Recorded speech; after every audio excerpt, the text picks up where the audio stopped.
சர்வ சிருஷ்டியின் எஜமானனாம் பிதாவாகிய தேவனுக்கும் இம்மானுவேலனாய் நம்மை தேடி வந்து ஜீவனை கொடுத்து மீட்டு அவருடைய பரிசுத்த இரத்தத்தால் உண்டாக்கிய சபை ஆராதனையில் நம்மை ஆவியோடு உண்மையோடு ஆராதிக்கும்படி நம்ம அழைத்திருக்கிற ஆண்டவராகிய இயேசு கிறிஸ்துவுக்கும் சத்தியத்தின் வழியாக நமது ஆவி ஆத்தும சரீரத்தை விடுதலை செய்து நம்மை பரிசுத்த மணவாட்டி சபைகளாக இயேசு கிறிஸ்துவுக்காக ஆயத்தப்படுத்தும் ஆவியான தேவனுக்கும் இன்றைக்கு மகிமை உண்டாவதாக. இந்த ஆராதனையை குறித்து கர்த்தராகிய இயேசு கிறிஸ்துவனுடைய பரிசுத்த சபையின் ஆராதனை குறித்து இயேசு பிறப்பதற்கு 750 ஆண்டுகளுக்கு முன்னமேயே ஏசாயா எனும் தீர்க்கதரிசியை கொண்டு ஆண்டவராகிய இயேசு கிறிஸ்து சொன்ன ஒரு நித்திய சத்தியம்.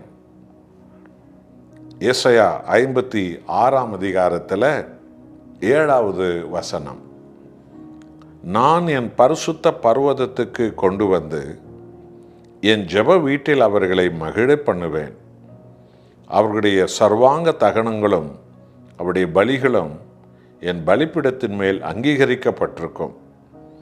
என்னுடைய வீடு சகல ஜனங்களுக்கும் ஜெப வீடு எனப்படும். அல்லேலூயா.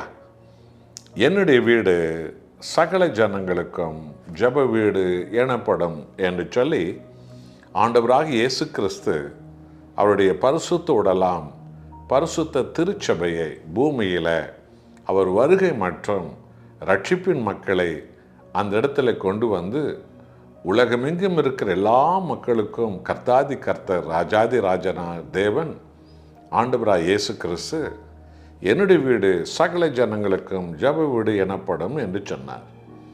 இது எதை குறித்து தேவன் சொன்ன தீர்க்க தரிசனம் என்று உங்களுக்கு விளங்குகிறதா? இது யூதர்கள் எருசலேமிலே வழிபடுகிற யூத ஆலயத்தை பற்றி கர்த்தராகிய தேவன் சொல்லவில்லை. என்றால் யூத ஜபக்குடத்தில் யூதர்களை தவிர வேறு யாரையும் அவர்கள் அனுமதிப்பது கிடையாது. வேறு யாரும் இதுவரைக்கும் யூத ஜபக்குடத்திற்குள்ளே நுழைந்ததும் இல்லை, நுழைய போவதும் இல்லை. என்னுடைய வீடு சகல ஜனங்களுக்கும் ஜெப வீடு எனப்படும் என்று ஆண்டவராக இயேசு கிறிஸ்து தனது உடலாம் பரிசுத்த சபையை குறித்த முன்னறிவிக்கப்பட்டதைத்தான் இங்கே ஏசாயா தீர்க்கதரிசி சொல்லியிருக்கிறார். இது கிறிஸ்துவின் உடலான பரிசுத்த திருச்சபையை குறித்து செய்தியாகும். என் ஜனங்களை அந்த இடத்தில் கொண்டு வந்து நான் மகிழ பண்ணுவேன்.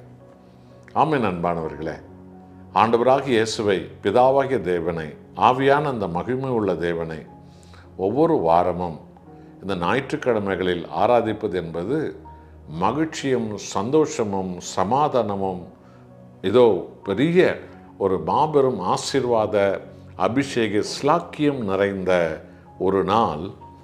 தேவாதி தேவனை ஆராதிக்கும் இந்த ஆராதனை நாள் என் ஜனங்களை நான் மகிழ பண்ணுவேன் என்று சொன்னார். ஆகவே சபை ஆராதனைக்கு உலகில் கிடைக்காத மகிழ்ச்சி சந்தோஷமெல்லாம் ஆண்டவராகிய இயேசுவின் சபையில் ஆராதிக்கும் நாளில் தான் தேவன் நமக்கு வைத்திருக்கிறார்.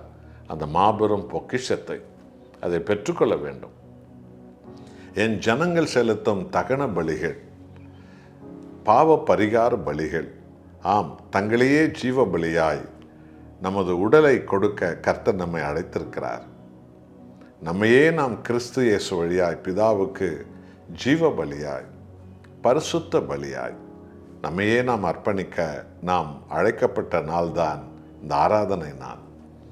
ஆகவே அருமையானவர்களே, ஏனோதானோ என்று சொல்லி சபைக்கு வெளியிலே நிற்பதோ அல்லது உள்ளே எங்கேயோ கவனத்தை வைத்து கொண்டிருப்பதோ அல்லது அங்கே இருக்கிற ஒவ்வொரு செயல்பாட்டில் ஈடுபடுகிற மனிதர்களை இது அப்படியா இருக்கும், இது இப்படியா இருக்கும், இது சரியாக இருக்குது, இது சரியில்லை என்று தீர்மானிப்பது சபையில் விசுவாசிகளுடைய வேலை அல்ல.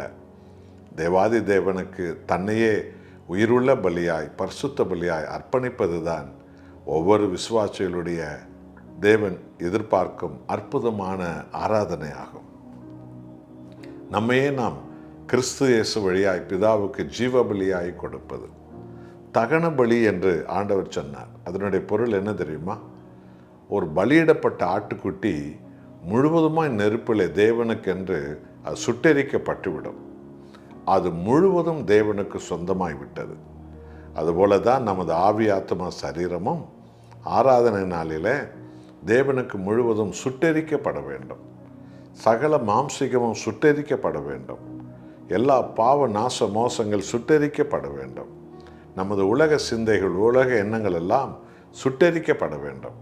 நாம் முழுவதும் தேவனுக்கு நாம் முழுவதும் அர்ப்பணிக்கும் அந்த தகன பலியில் கர்த்தர் மகிமைப்படுகிறார்.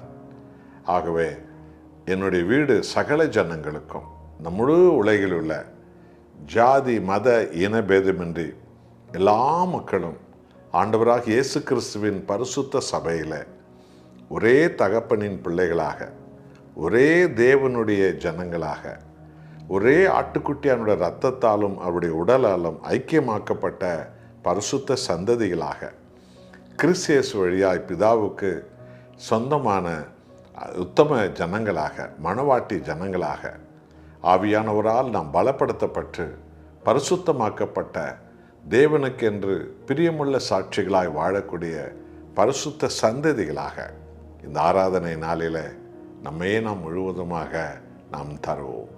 தேவனே, சகல ஜனங்களை நீர் உமது சபை வீட்டுக்கு அழைக்கிறீர்.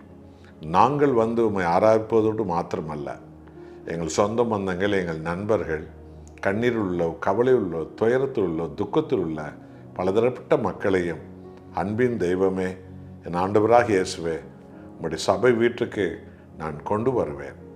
அவர்களும் உமது நித்திய மகிழ்ச்சியில் பங்கடைவார்கள், நித்திய ரட்சிப்பை பெற்றுக்கொள்வார்கள். அவர்களும் உம்முடைய சொந்த ஜனங்களாய் மாறுவார்கள். ஆகவே என்னை அபிஷேகித்தருளும். இந்த வருஷத்தில் நான் அநேக ஆத்துமாக்களை சபைக்கு நான் கொண்டு வருவேன். அநேக வீடுகளுக்கு சென்று நான் ஜெபித்து, அநேக வியாதிக்காரர்களுக்கு ஜெபித்து, பிசாசு பிடியில் உள்ளவர்களுக்கு ஜெபித்து, அநேக துயரப்படுகிறவர்களுக்கு ஜெபித்து, அவர்களை உம்முடைய சபை அண்டை நான் கொண்டு வருவேன். உம்முடைய ஜனங்களாக அவர்களை நீர் ஏற்றுக்கொள்ள அவளோடு இருக்கிறீர். அந்த பலனை எனக்கு தாரும், இந்த அபிஷேகத்தை எனக்கு தாரும். இந்த வருஷம் முழுவதும் தேவனே, ஏதோ உமது அபிஷேகத்தினால் எங்களை நிரப்பிக்கொள்ளும். உம்மை என்றென்றும் நாங்கள் மகிமைப்படுத்துவோம். நாங்களும் எங்கள் மனைவி பிள்ளைகளும் நித்தியமாய் உமக்கே சொந்தம் என்று சொல்லி நம்மையே நாம் தேவனுக்கு உகந்த பலியாக, பரிசுத்த பலியாக, உயிருள்ள பலியாக, கிறிஸ்து நம்மை மீட்க தன்னையே கொடுத்தது போல் நம்மையே இந்த ஆராதனை நாளில் தேவனுக்கு நாம் தருவோமா? நாம் ஜெபம் செய்வோம். அன்பின் நேச தகப்பனே, சகல ஜனங்களுக்கும் என் வீடு ஜெப வீடாக இருக்கும் என்று சொன்னீரே. கிறிஸ்து இயேசுவின் இரத்தத்தால் உருவாக்கப்பட்ட பரிசுத்த சபை குறித்தே நீ சொல்லியிருக்கிறீர். உமக்கு கோடி கோடி நன்றி, கோடி கோடி நன்றி.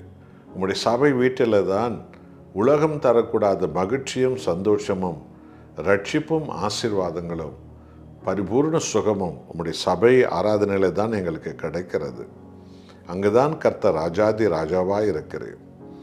அங்குதான் உம்முடைய பாதத்தை வணங்கி உம்முடைய சத்தியத்தை கேட்டு நாங்கள் மறுரூபமாகி உம்முடைய முக பிரசன்னத்தினால் நாங்கள் பிரகாசம் அடைந்து ஆசீர்வாதத்திலும் அபிஷேகத்திலும் நாங்கள் உயர்ந்த ஜனங்களாய் உமக்கு சாட்சியாய் வாழ அருள் புரியும். இயேசு கிறிஸ்துவின் நாமத்தில் பிதாவே, ஆமென்.